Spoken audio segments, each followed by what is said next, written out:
Mr. Brown, over the weekend I took the opportunity to have a look at your book.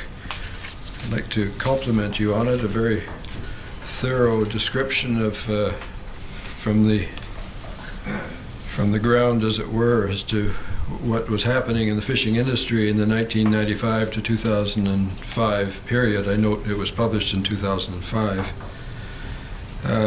One thing struck me, and I'd like to read a passage from page 134. And what struck me is that the issues that you're speaking of now were issues brought to the attention of Parliament about 15 years ago. Page 134, the passage reads, on April 28, 96, a large group representing fishermen's organizations, coastal communities, and environmentalists traveled to Ottawa. The highlight of the lobby was the appearance before the Parliamentary Standing Committee on Fisheries of the media personality and environmentalist David Suzuki, who had family roots in commercial fishing. He confessed that it was strange for him to work with commercial fishermen since he had been beaten up by a few of them a number of times, but he believed he and the fishermen were of one mind. And there's a quote, we know that change must come, and I think the people in this delegation are prepared to pay the price to protect the future, but not by the Mifflin Plan. He went on, and then you've got two paragraphs which I'll just read from his presentation. David Suzuki said, I'm a biologist, and I fear for the future of wild organisms that are being shoehorned into agendas being set by politicians and economics, not biology. What is a biological problem gets fractured into bureaucratic subdivisions that ensure the fish will never be properly dealt with as a single entity and therefore protected properly. We believe local communities will be the unit of survival into the future, communities with a shared stake in the quality of the air, the water, the soil, and biodiversity. Their future, it seems to me, is our best hope for the planet. Fishers have knowledge that cannot be duplicated by science. Politicians come and go. Government experts and bureaucrats seem immune from long-term accountability for their decisions. Local communities aren't immune to consequences of these decisions. I believe they must have an opportunity for their knowledge and advice to be heard and acted upon. The concentration of licenses in corporate hands at the expense of small boat owners may maximize profitability and the ease of management, but it sure doesn't maximize jobs or the viability of local communities. Now that passage from your book notes that speech was made by Mr. Suzuki on April 28, 1996. I note that on December 18, 1996, the Oceans Act was passed, and I'm going to read you a passage and ask you whether that changed anything.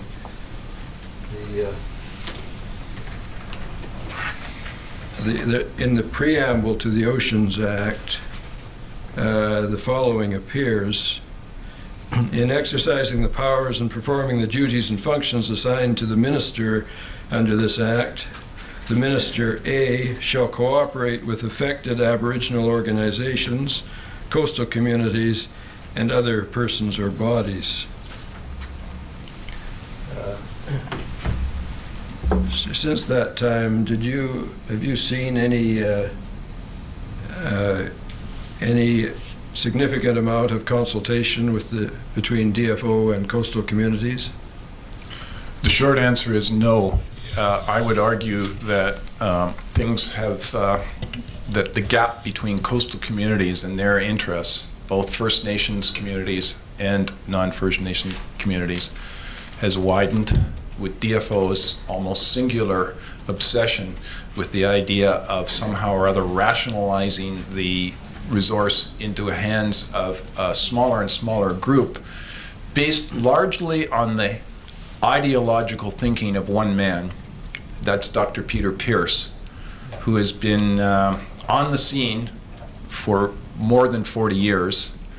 His great opus was the Royal Commission report of 1983, where he argued for a lot of these reforms based on his thesis of the tragedy of the commons, and the idea that common property is nobody's property, and the only way to rationally conduct economic affairs is through private interest devices. Pearce has subsequently written another report in 2005. What I find really interesting is in more recent times, there's all this veneer about conservation that's been layered upon it, that we need to do all this rationalizing for the good of the fish, when in fact in the earlier eras, Pearce never hardly discussed conservation. It was always about economic rationality.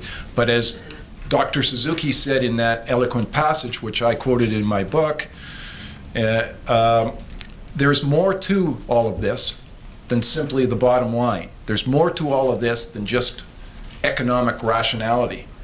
Salmon and humans are interconnected.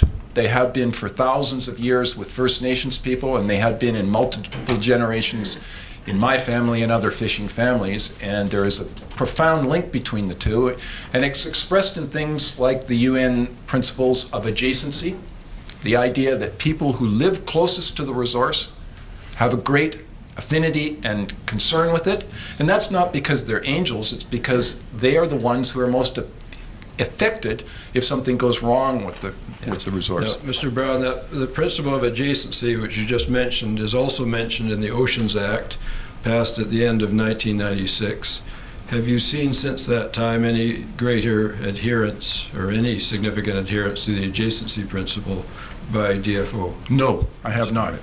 There's a Mr. Commissioner, I just want to identify for Mr. Harvey's benefit, he's in the last few minutes of his time estimate. Thank you. Yes. I'd like Exhibit S brought up, please. This is the Parzival Copes socioeconomic analysis of ITQs, and I see from the beginning the paper addresses the difference between two diametrically opposed co-management approaches. First, community-based fishery management and market-based individual transferable quota management. At page, he has a socioeconomic evaluation in this paper. At page 5, Mr. Lund,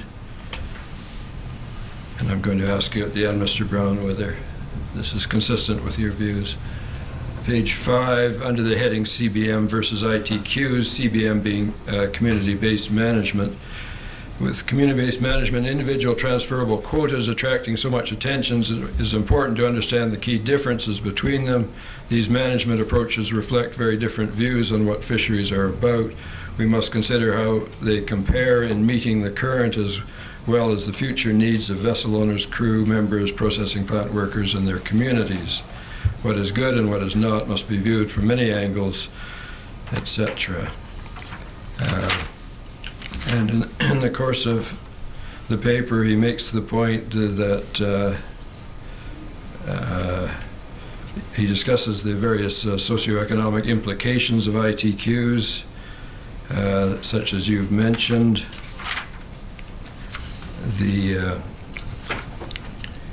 He discusses the capacity reduction, which we've heard about as being a consequence of ITQs, and says on page 11,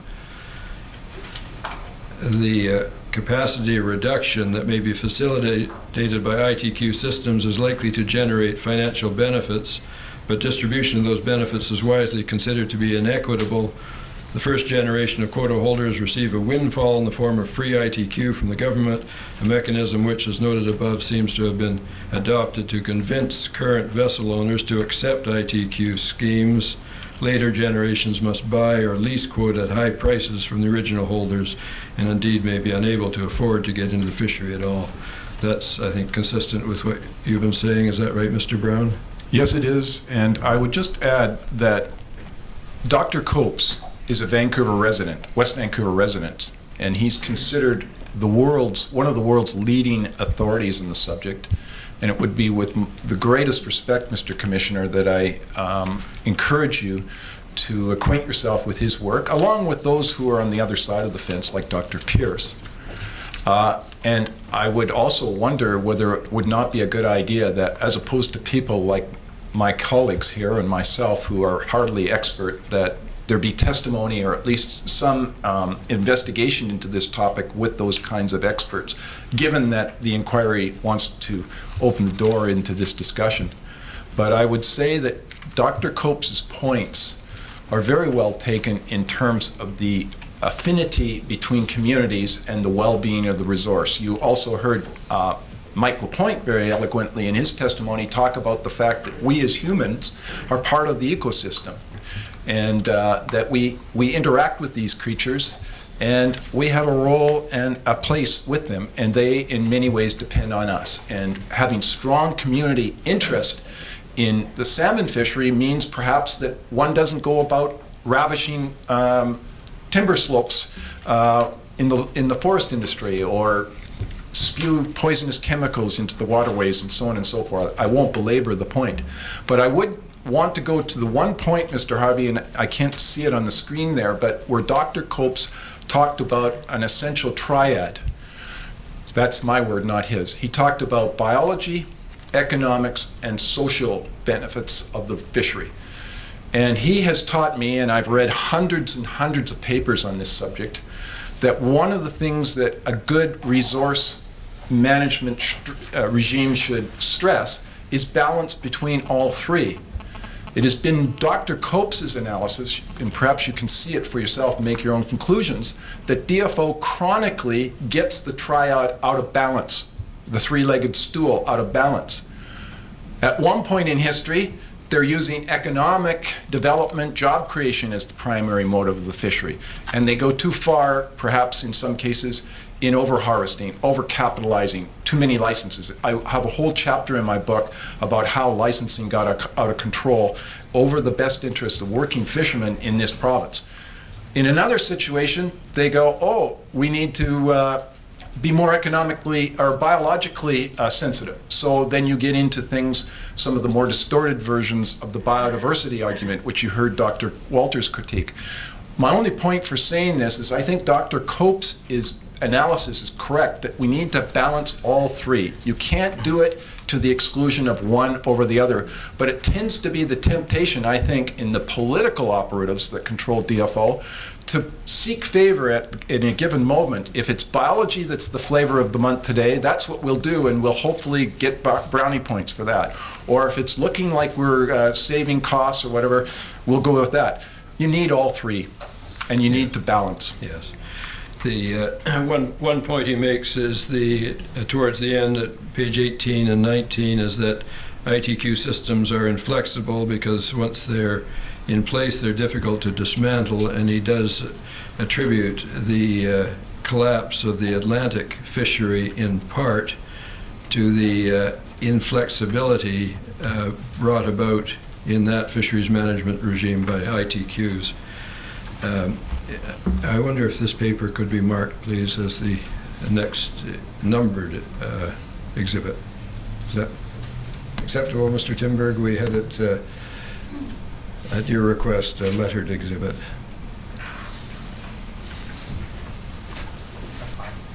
Yes. Yes. The forward identification caveat will be removed, and that'll be marked as Exhibit 491. And I'll just point out again the time, Mr. Commissioner. In order for us to complete this panel's evidence, which we were truly seeking to do, I will need to have other council move to other council through their questions as soon as we're able. Thank you. All right. Well, that being so, I will sit down. Thank you. I have Mr. Lowe's next. Thank you, Mr. Commissioner.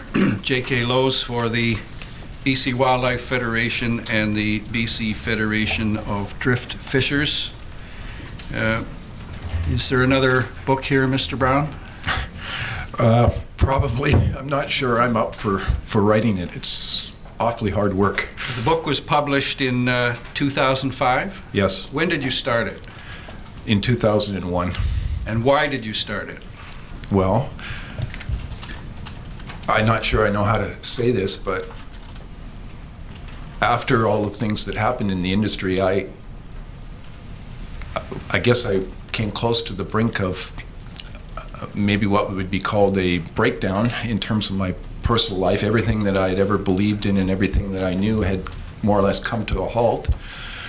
And I was very upset, and I don't want to bore you with that, but I tried to come to terms with what had happened, and I couldn't get it out of my system.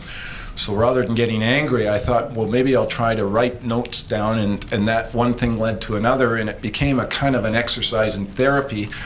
I will readily admit that many people in society won't agree with my conclusions, and my good friends here on the panel will have different perspectives, but it was a heartfelt attempt to come to terms with everything I knew in my life and my family. My father was a fisherman, my brother and family members, and so it was my attempt to try and describe what happened. And in those 4 years, did you do considerable research to try to find out what had happened? Again, you probably don't want to be bored with my life story, but I spent essentially every day of my life for approximately 3 years in the Vancouver Public Library at the microfiche lab, usually 12-hour days, reading everything I could get my hands on. It was an intense process. I learned a lot, and I found out more things than I probably ever wanted to know, and then I had to go through the rather difficult task of trying to write it. I'm not a professional writer, and so it was a deep experience. You tried to find out what had happened to the world that you knew. In essence, and of course it's difficult because I was a participant, so I'm not necessarily seen as subjective and not a quote objective historian. But what I did note in some of the historical research that I did and theories that I read, put some of it in the book, is that it tends to be that the small people, the powerless people, who are often pushed aside in times of economic upheaval, have the least opportunity to voice their concerns. You know, the closure of the commons and so on. So it was my attempt, however pretentious it might seem, to somehow or other capture some of that experience and put it down so that at least someday somebody could say, well, here's what one person thought during those days, contrary to what was the official party line of the DFO. You started out your evidence last week by telling the commissioner that you'd waited 20 years to give this evidence. Is that what you were getting at? Exactly, yes. And I'm very appreciative of it too, as I'm sure my colleagues are. since writing the book in 2005, have you continued to study the issues that are before this commission? Yes, on a virtually unpaid basis. I don't work for any organization. It's been mostly a labor of love. I have been dealing with this stuff almost daily ever since. And around this inquiry, I've been attending, I've been writing and reading, as I'm sure others are. I don't make myself special, but those of us who have got fishing in our blood, and I say with the utmost sincerity, can't get it out of our systems. And so this is a very precious opportunity for at least us to articulate some of what we've gone through. You've kept up with the literature. I think you've mentioned several authors during the course of your evidence. I've been reading all the literature, and I've been the great beneficiary of what the Commission has provided us in the way of literature and exhibits. I've been trying to read it all, and certainly have benefited from that. And you've discussed your ideas with other experts or with experts in the field, and in particular, some of those who've given evidence in these proceedings? I have talked to literally dozens, if not hundreds, of fisheries people over the years of all walks within the department, in the academic community, within the Pacific Salmon Commission. I have referenced most of my own writing to them, so that I would at least have what would be the equivalent of a peer review process, so that any of the criticisms that I would have, albeit I understand they would be perhaps not well received, are at least grounded in some kind of factual reality. And I've benefited from the generous amount of time that people in those fields have given me. And this crosses all lines: biology, sociology, anthropology, history, economics, and including a number of people who are former employees of the DFO who have given freely of their time whenever I've requested. So I believe I've tried to test And my in critics. particular, you've had kept up contacts with Dr. Walters and Mr. Lapointe and Dr. Woody, among others? All of those people I'm on a very, very cordial relationship with. They certainly don't agree with me on all my points. I don't agree with them. But I am very indebted, as I think a number of people in our industry are, for the kind of knowledge and expertise that's out there. And yes, I've made it my point to keep in close contact. Now, as I understand the basic thrust of your evidence, you are saying that the history of the recent history of fisheries management has taken place in a political paradigm. Is that correct? Yes. And I think you started out in answer to some of Mr. Eidsvik's questions in describing that paradigm, and you mentioned the Sparrow case and the aftermath of the Sparrow case, and then you were getting on to Dr. Pierce and some of the political fallout from his views. Perhaps you could continue with that. Well, my observation, and I struggle with this because it's so complicated, and I know before I open my mouth, people are blowing the whistle and lack of time, or people want to beat you up and say, well, who are you, and you're not an expert, and all the rest. It's an enormously stressful business, but what my observation after 35 years is that things are fundamentally different in this age in terms of how politicians particularly deal with the fishery. In an earlier time, I'm sure it was much easier for managers of the resource to get together with the fishing communities and within DFO and make difficult decisions that sometimes worked and many times they didn't work, but on the whole must have been doing something well, because we rebuilt stocks from virtually nothing after Hell's Gate up to near record levels in the 90s. But nowadays, fisheries people, politicians, managers can't do anything without being under the intense scrutiny of the media. There's often excessive distortion about what's going on. There's passion and acrimony that's ramped up, and so it gets to be so that the fish becomes secondary, and the politics and the sort of, what's the fashionable term now, the spin doctrine, the putting of the communications spin on things seems to take priority over dealing both with the resource itself and the impact on people. And I believe I too read your book. A prime example of what you've just described was the statement by the Honorable John Fraser that in 1994 the fishery was within 12 hours of disaster. Yes, that phrase, I don't know if Mr. Fraser thought it up himself or he had it fed to him, but nevertheless was one of the most inaccurate and unfortunate phrases that's ever been uttered in context of West Coast fisheries. But it was custom made for a media extravaganza that took that statement, which is actually factually not true. And if I had more time, and I wish I did, and I have written in my book, all of what took place in the season that Mr. Fraser was referring to, the 1994 salmon season, can be explained. And there was not a fishery within 12 hours of disaster. It's not physically possible to do so. But why it is so upsetting to people like me that it became part of the public discourse and the grand narrative of some people who seek ill of the commercial fishery is that it persuaded the public that something was recklessly out of control, when I could argue, and because I was there as a minister's advisor at the time, that nothing of the sort took place. There's explanations as to why that happened. But after that fact, everything seemed to go absolutely extremely surreal in terms of how politics around the fishery is conducted because of this impending disaster, which I would argue was factually incorrect. You're for incremental change or incremental adaptions in the management of the fishery? I think I would, as a layperson, as a participant in the fishery, subscribe to Dr. Walters' description, which is adaptive management, which is that you do things, you test them, get the results back, see what worked, and then do some more of it. But yes, I do not believe in, quote, transformative approaches. I think that's wrong. I think it has been harmful for primarily the fish, but for a lot of people. I believe in incremental, cautious, conservative approaches. And I believe that most fishermen would also agree with that.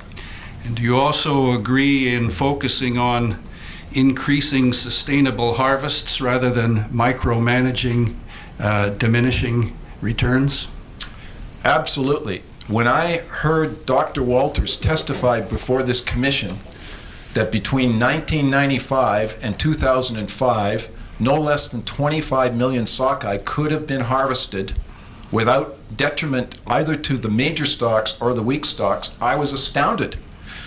And I believe that there could have been more opportunity and people could have benefited and the salmon resource would have been better off. Actually, what is bothering me is what Dr. Walters was saying is that by over-escaping, by putting too many fish on the spawning grounds, we actually did some serious harm to the productivity of our big stocks, which we'll have to live with, Mr. Commissioner, for quite some time. We can't undo that damage.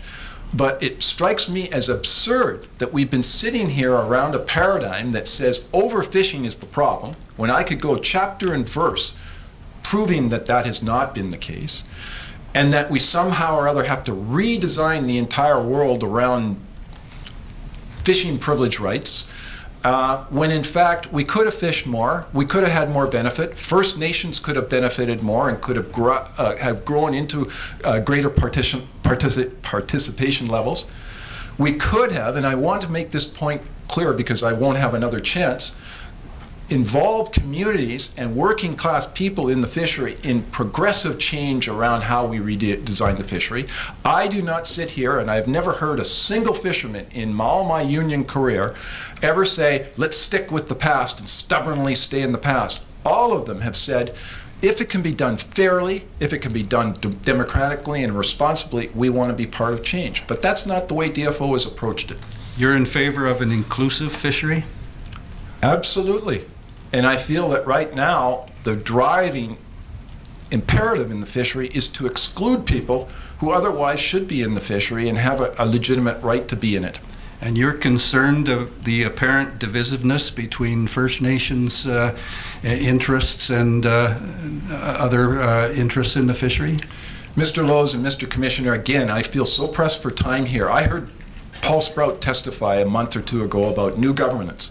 I could tell you, and I wouldn't repeat myself once, that I was part of a project sponsored by Brian Riddell's Salmon Foundation and the very highly regarded group called the Fraser Basin Council, which is a group that deals with all issues in the Fraser Basin, around an attempt to bring the Area E Fishermen's Group, which Ryan belongs to, together with the Lower Fraser fishing interests on the Fraser around a paradigm where we could somehow reintegrate the fishery on an experimental basis around a small quota of Chinook salmon. We started small with the one goal to try and heal our two communities. These are people that once worked together, went to school together, lived together, and now sadly, and I don't say this for a moment to speak against Aboriginal rights. Those are unequivocally accepted by me and my colleagues.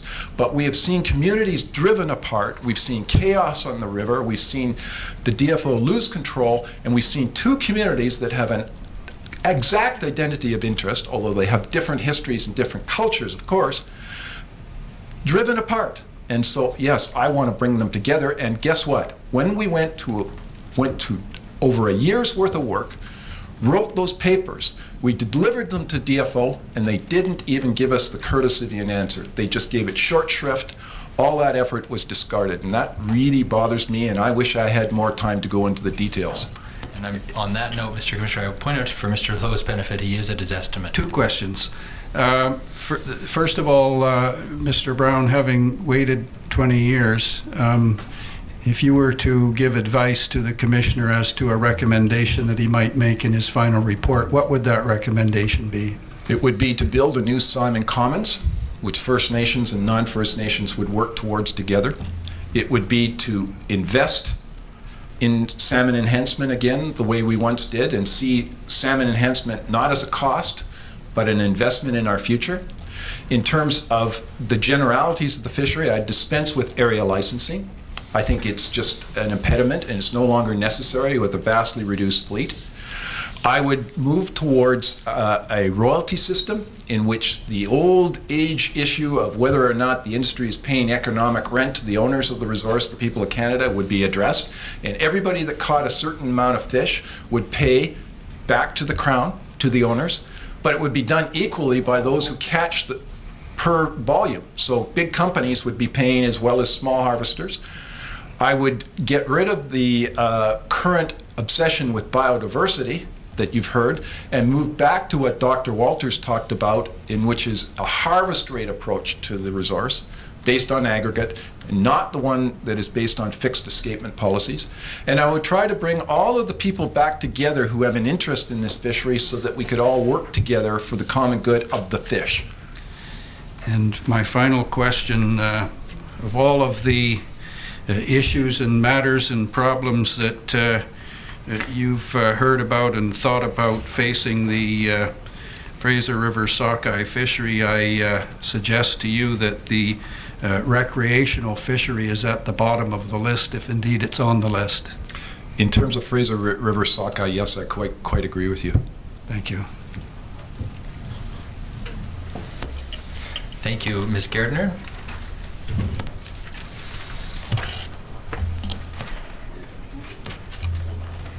Mr. Commissioner, Brenda Gartner, and with me Crystal Reeves for the First Nations Coalition. I'm happy to say I only have one question that might become two depending on how it goes, so I should be very short. Mr. McEachran, I'm going to start with you in this question, and Mr. Ashton, if you have anything to add, please do. You can rest assured that my questions are mainly for Mr. Grout this afternoon on this issue and not with the panel. But I'm curious. It's fair to say, I would think, almost reasonable to say, that when DFO works with you and your group on developing demonstration fisheries or select fisheries, that there's a cost to you and an effort that you take, both in terms of actual cost and perhaps professional cost in terms of trying something new. Is that correct? Yes. And is it also fair to say that while you're working on those demonstration fisheries, or in your case, Mr. Ashton, the selective fisheries, that you're working out the details and working out the problems, and that over time you're trying to perfect what you're working on? Is that also fair to say? Yes. And is it also fair to say that at the end of that you have a reasonable expectation that if you've worked out those details that fishery is going to proceed? Yes. And what has DFO said to you about proceeding with ITQs in your fishery at this point in time?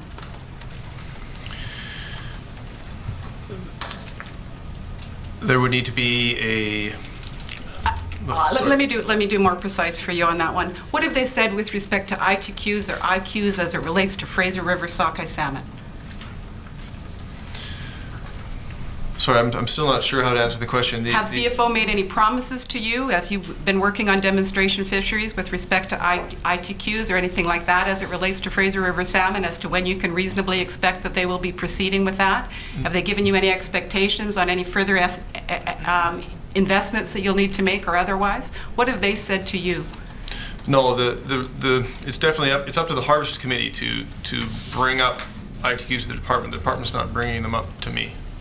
And so as you work with them and trying to work out the potential of using ITQs or IQs or any of those types of things in Fraser River sockeye, you're not building an expectation that they're moving forward? I guess I don't have that expectation because of the mixed support within my own community. I'm just trying to offer options. Those are my questions. Mr. Ashton, do you have anything to add to any of that? As you know, Area B has, I guess last year, successfully had an IQ fishery on Fraser sockeye. There was no indication from DFO for expectations of it being permanent. I spoke actually with Mr. Grout recently about it, and he said as long as the Area Harvest Committee wished to carry on as a demonstration fishery, that it would be in place for any future fisheries, but there's no expectation of it being permanent at the moment. Anybody else from the panel that would like to add to that? Yes. There is no guarantees in ITQs. I think some people have that misconception. Just because you have an ITQ of Fraser sockeye does not mean you're going to achieve that prescribed number. But right now, the IQs that you're being given are demonstration or experimental, correct? That's right. That would change if they weren't. No, I don't think so. I don't think it's possible. Just because you get an ITQ isn't going to give you the right to overfish your share of the resource. Absolutely. Sorry, that wasn't the intention of the question. I would agree with that. And there is one other thing missing here that would help Dennis's issue and everybody else's, is that we lost the right to have the two types of fisheries running, where you have a demonstration fishery paralleling with your status quo type fishery, and not having those in place does not help. So in the case of our fleet, we went to ITQ, we went through the demo for 2 years, and it was the folks that decided they wanted on board the type of fishery that we were having the experimental fishery on, rather than the status quo. So nobody was forced into anything. Thank you. Ms. Shabus has helpfully cut her questions. Ms. Fong? Lisa Fong for Heiltsuk Tribal Council. With me is Christian Maury. Mr. Lund, could you assist and please pull up exhibit number 317, which is the IFMP for the South. And if you can move towards Appendix 4, there's a chart on page 3/5. And in the meanwhile, I will ask Mr. McEachern a question. Mr. McEachern,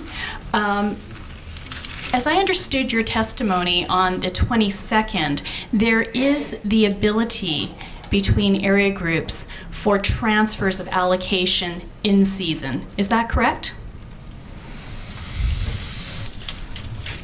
It's part of the policy that if the fish fish move through your area and you haven't been able to catch them, either due to too much fish or other constraints or just political issues, that the next group along the line that shares your gear type would automatically be transferred those fish. If none of those two areas could catch them, then anyone else in the commercial Canadian fishery that's left in line would receive that allocation. That's the only context in which I understand that question. Okay, and you just said would be automatically transferred. Is that the case, that it's automatic, or is there some discretion on DFO and the part of the area groups? I might not be quite familiar enough with that process. You might want to try Chris's in the Fraser panel. I'm not sure what discussion actually happens at the Fraser panel, but my understanding as a commercial area advisor is that if the fish move first to another gillnet group, and if another gillnet group can't catch them, then they would move to the Seine fleet. Okay, before I go to Mr. Ashton, I'm just going to ask you, Mr. McEachern, if you're aware, looking at that chart there, under the chart South Coast for South Coast sockeye, Fraser River sockeye. Now, this is the chart for the preseason allocation for 2010 to 2011. So for the 2010 fishing season, do you know if there were transfers of allocation and how that shifted? Yes, there was a number of the fish from Area D were transferred to Area E to increase their allocation, but however, they couldn't catch it all either, and I think that fish probably ended up being caught by Area B. Okay, and perhaps here I can just ask Mr.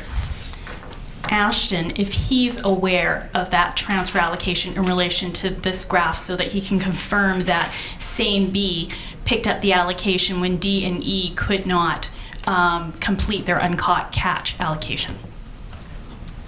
Yes, that's correct. The fish had passed through Johnson Straits, which is Area D's area to fish, and because of the coho closures in the river that take place the day after Labor Day, Area E was unable to catch it, so then that fish was left or transferred into Area B's catch.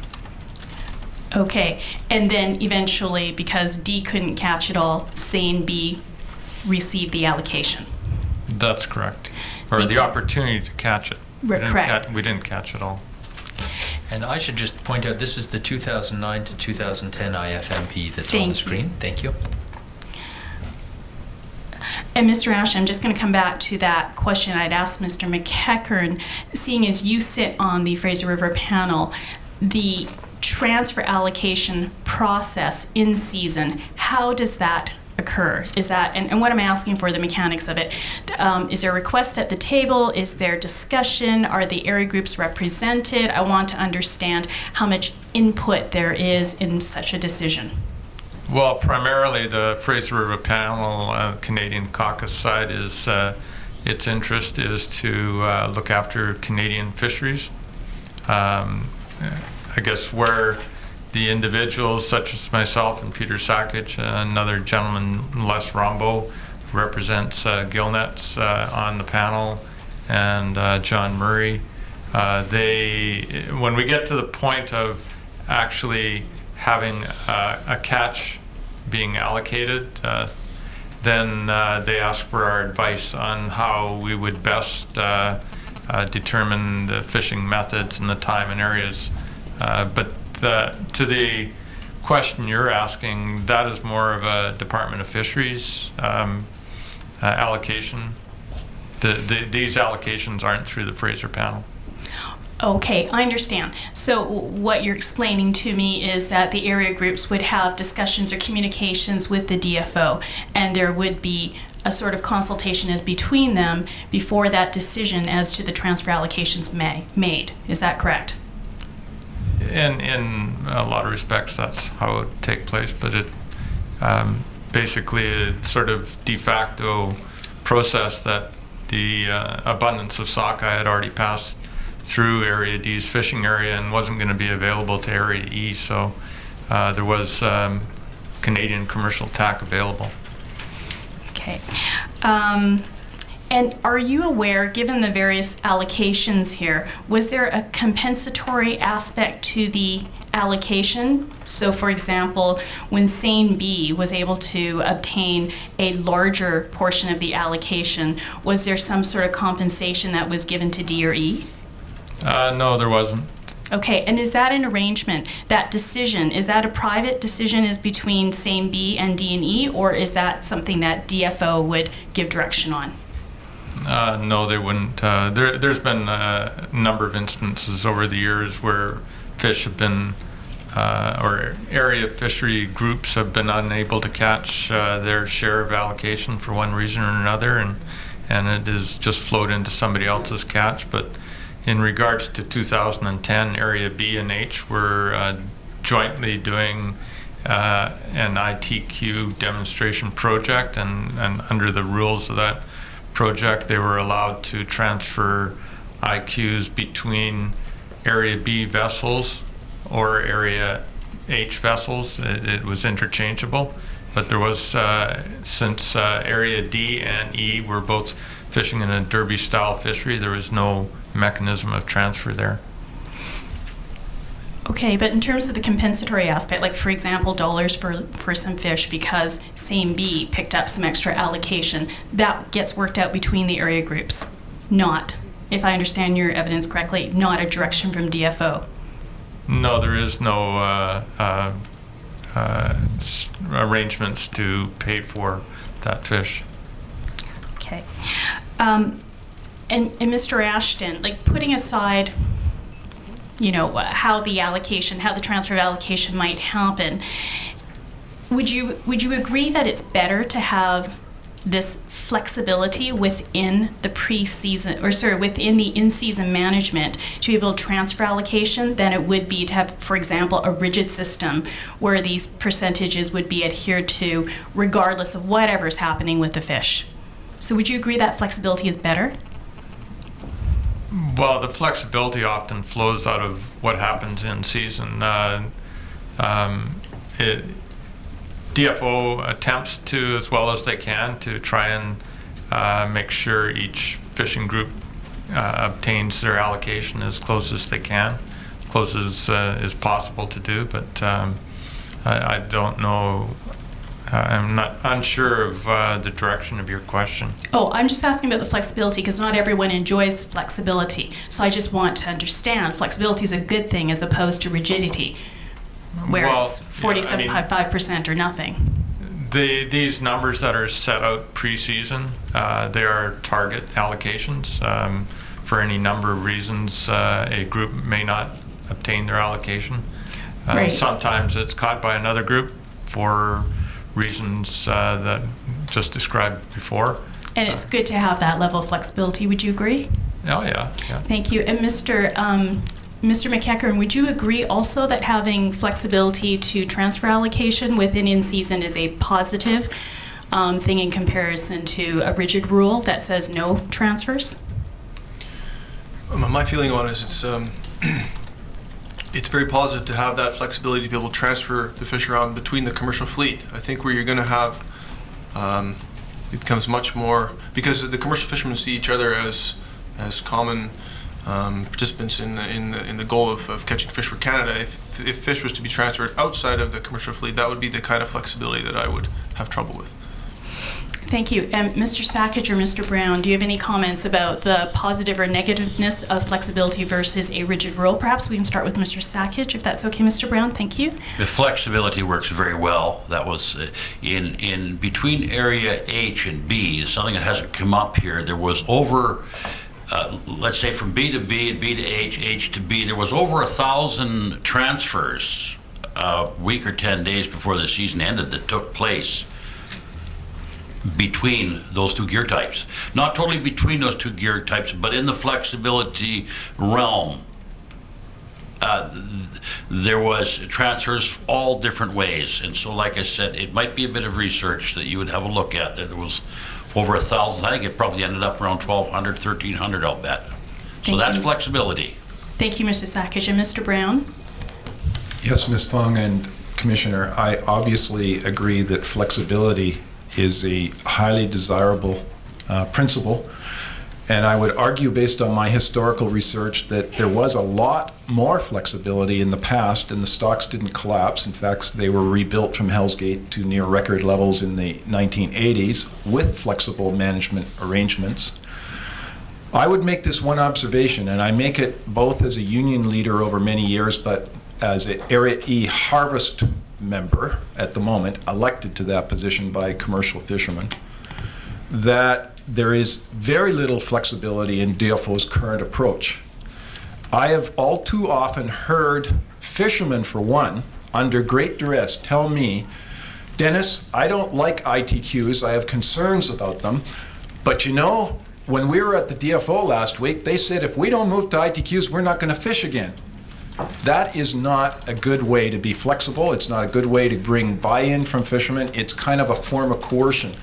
I have heard repeatedly DFO officials, Mr. Grout being one of them, that constantly go on saying, unless you people can meet certain standards and meet certain preconceived notions about how we'd like to see the fishery managed, it's going to be very difficult for us to open it. Now, he may or may not be right about that, but I tend to think that there's a bit of an overstatement here in terms about the fact that the only way you can get flexibility in managing the fishery is by changing property rights to the fishery. I think there is a plethora of ways one can be flexible about both managing to risk-averse conservation targets and allocation targets without doing that. This is the point that I've been trying to make, and I hope I'm not overly repetitive, is that we've seen a diminishment of flexibility options within the department's toolbox, which have been known for many, many decades, because after 2005, Dr. Peter Pierce wrote a report and said we should move to ITQs, and that was adopted by the Minister of Fisheries of the day, and it's become the party line.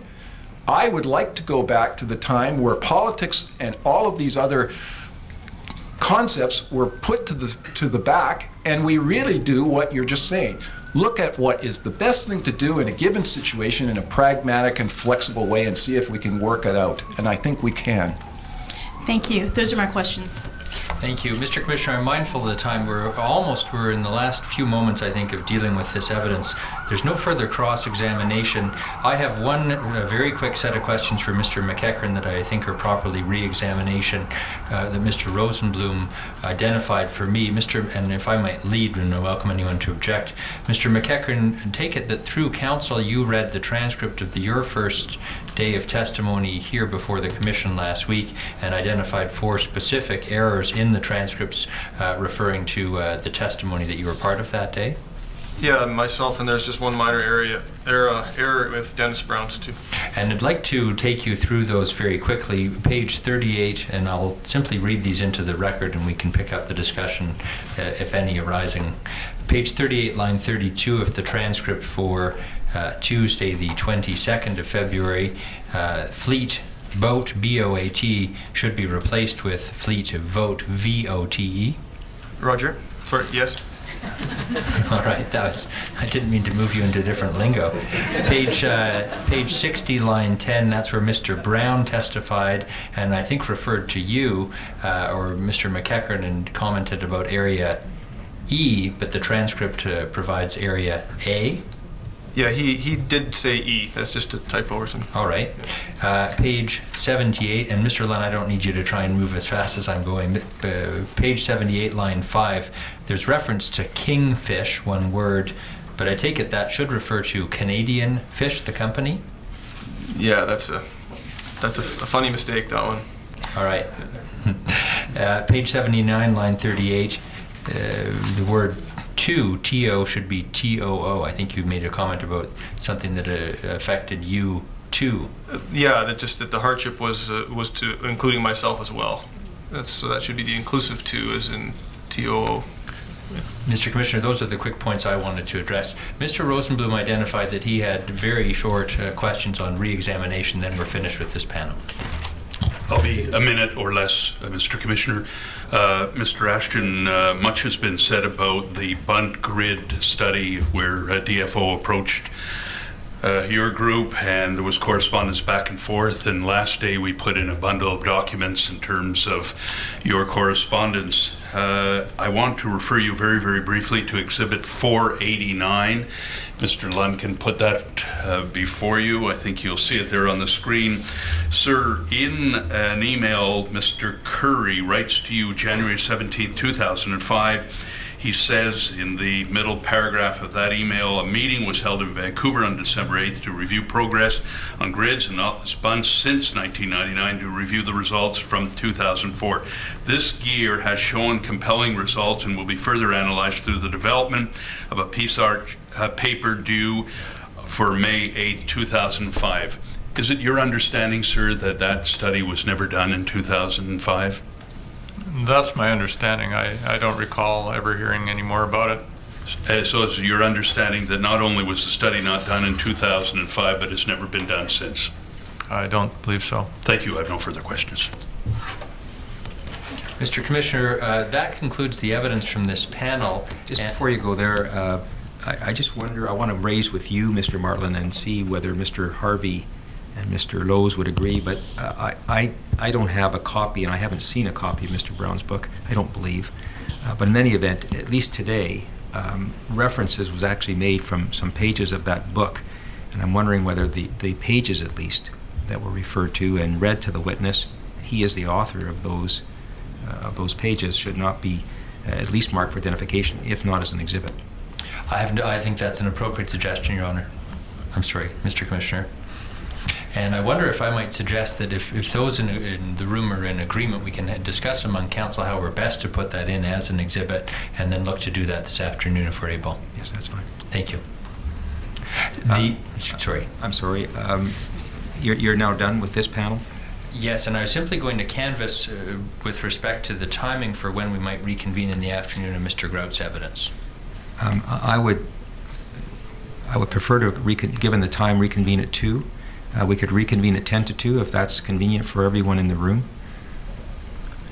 If I could request that, please. Thank you. That's fine.